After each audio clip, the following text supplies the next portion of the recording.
Saya tegaskan, tidak ada tempat untuk kelompok-kelompok kriminal bersenjata di tanah Papua maupun di seluruh pelosok tanah air.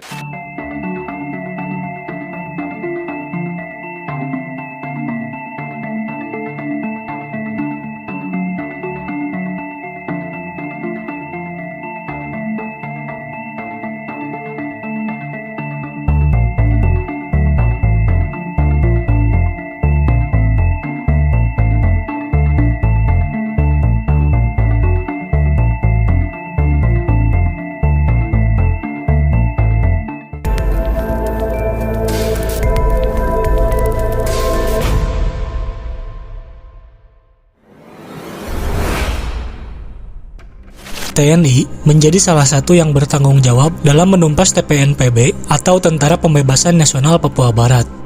Ironisnya, di tubuh TNI sendiri, banyak oknum yang justru membelot menjadi anggota TPNPB atau biasa disebut KKB itu. Dalam video ini, bisa kamu simak salah satu alasan membelotnya oknum TNI. Anggota TNI bernama Pratu Lukius dikabarkan membelot dan bergabung dengan KKB di Intan Jaya, Papua. Kabar tadi dengan jelas menyebutkan bahwa salah satu anggota TNI berpangkat Pratu atau Prajurit 1 bernama Luki telah bergabung dengan TPNPB di Kabupaten Intan Jaya, Papua. Pratu Luki ini memiliki nama asli Lukie Matuan. Pria kelahiran 1997 itu merupakan pria asli Papua, tepatnya lahir di kota Wamena.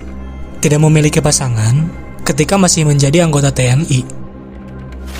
Ia mulai belajar dan masuk TNI sejak tahun 2015, sampai akhirnya menjadi Pratu atau Prajurit 1 dan sering dipanggil Pratu Luki, yang ditugaskan di Provinsi Jawa Tengah.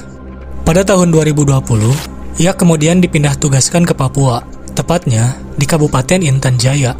Untuk tugasnya sendiri, ia dimasukkan ke dalam Yonif Raider 400 Banteng Raiders sebagai pasukan bantuan atau prajurit dari Yonif 410 Alugoro, 2 batalion infanteri yang berada di bawah komando Kodam 4 di Ponegoro.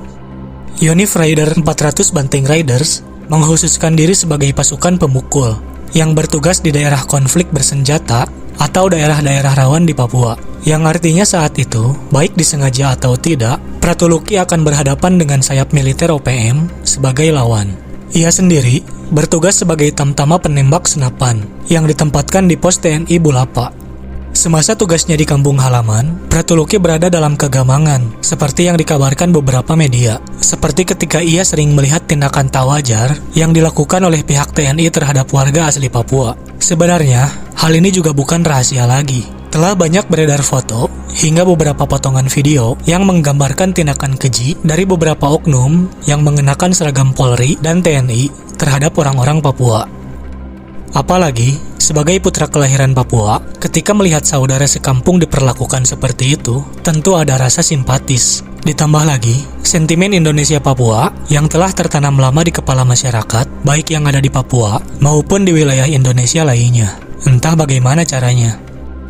Kabar sepanjang masa tugas beredar bahwa Luki telah membangun komunikasi dengan pimpinan TPNPB di wilayah Intan Jaya, Papua. Sampai pada tanggal 12 Februari 2021, barulah diketahui bahwa Luki telah meninggalkan posnya. Menanggalkan seragam dinasnya, ia tidak membawa senjata api, tapi membawa 2 rumah peluru yang berisi total 70 butir peluru amunisi 5,56 mm. Dalam dunia militer, seorang prajurit yang meninggalkan tugas atau melarikan diri dari tugas pada masa perang disebut sebagai yudak lana. Jika dalam masa-masa damai, maka disebut desersi atau biasa saja. Dan ini termasuk dalam tindakan pidana. Luki disebut yudak lana kemungkinan besar karena ia telah meninggalkan tugas di daerah rawan konflik dan memang diberangkatkan untuk tugas yang berkaitan dengan perang melawan kelompok bersenjata yang ada di wilayah Papua. Jika tidak kembali selama 3 hari, status Luki sebagai yudak lana secara otomatis dikeluarkan atau dipecat dengan tidak terhormat. Setelah itu, TNI mengambil tindakan dan turun menyisir ke sekitar lokasi penugasan, mencari keberadaan Luki yang diduga telah melakukan pembelotan. Hingga pada November 2021, akhirnya Luki sendiri yang angkat bicara. Pemburuan Luki pun diperintahkan. Bahkan, Brigjen Suswatyo dari Asop Kogab Wilham III juga berharap Luki dan gerombolan bersenjata dapat dilumpuhkan oleh TNI yang bertugas di Intan Jaya, Papua. Kita akan bertindak tegas, dan mudah-mudahan juga mereka bisa dilumpuhkan oleh satuan TNI yang berada di Sugapa atau di Intan Jaya itu.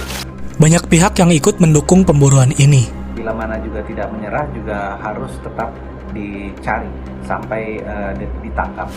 Mengutip dari halaman portal Berita Tanah Papua, Sebi Sambom, juru bicara TPNPB atau Tentara Pembebasan Nasional Papua Barat, mengumumkan bahwa posisi Luki Matuan, ex-prajurit TNI yang bergabung di TPNPB, tidak main-main. Dari seorang prajurit 1 di TNI, Luki kemudian diangkat menjadi komandan lapangan untuk TPNPB. Hal ini dikarenakan bahwa pengalaman Luki dirasa cukup ketika belajar di TNI. Bahkan, ia menjadi instruktur perang di Kodam 8 TPNPB Intan Jaya, pengatur strategi perang, hingga melatih para anggota. Di halaman berita itu juga disebutkan bahwa Luki bergabung karena panggilan nurani dan dengan senang hati. Secara tegas, Luki juga mengatakan bahwa dirinya bukan seorang mata-mata yang sengaja disusupkan ke dalam tubuh Polri atau TNI. Benar, dulunya dia adalah anggota TNI yang bergabung dengan sukarela dan keluar juga dengan sukarela. Ia akan ikut berperang sampai mati atau merdeka, memanfaatkan ilmu yang telah ia dapat selama 5 tahun di Indonesia. Dalam pernyataannya di halaman Gatra, ia juga mengatakan, jika TNI ingin menjemputnya, ia bersama gabungan TPNPB akan menjemput TNI juga. Sepertinya, selain keresahan setelah melihat perlakuan oknum TNI di Papua, lancarnya komunikasi dengan para petinggi TPNPB, ternyata ia juga memiliki alasan lain, bahwa ia memang anak dari seorang panglima perang TPNPB. Mendiang ayahnya merupakan sahabat dari Simon Kogoya. Sepertinya, keluarga Kogoya ini rata-rata menjadi panglima perang untuk TPNPB. Dengan bergabungnya Luki ke TPNPB, maka hal ini dianggapnya sebagai amanah untuk melanjutkan perjuangan sang ayah. Sedangkan, menurut pengamat terorisme dari Universitas Islam Negeri Jakarta, Zaki Mubarak, pembelotan Luki ini murni disebabkan oleh kekecewaannya terhadap pelanggaran HAM dan kekerasan yang dilakukan oleh oknum Polri dan TNI kepada warga Papua. Atas dasar perasaan bersalah inilah ia bergabung. Luki tergabung dalam jabatan tinggi di kelompok Sabinus Waker yang telah melancarkan aksinya 2 bulan setelah Luki bergabung, yakni pada bulan April 2021, di mana menurut kabar yang beredar, ia menembak mati seorang guru SD. Sementara menurut kabar terkini, status Luki masih misterius. Ada yang mengatakan bahwa ia telah tewas. Ada juga yang mengatakan ia masih bergerilya dalam aksi-aksi kelompoknya.